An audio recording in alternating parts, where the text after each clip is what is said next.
Στα πλαίσια του πολιτιστικού μας προγράμματος με θέμα Μουσείο και Παιδί, οι μαθήτρες βοηθών βρεφονιπιοκόμων του πρότυπου ΕΠΑΛ Επανομής σχεδίασαν μία πίστα για το ρομποτάκι τη χαρούμενη Μελισσούλα με κανόνες για παιδιά πρώιμης προσχολικής ηλικίας που θα επισκεφθούν ένα μουσείο. Κανόνες του μουσείου.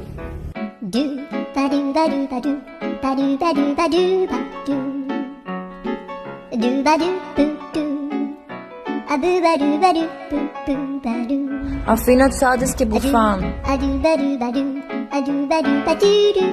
Περιμένω στη σειρά.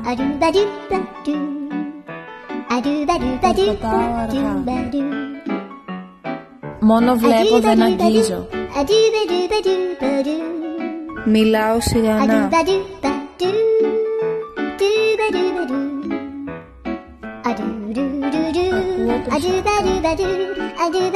Νερό και φαγητό όταν βγω έξω.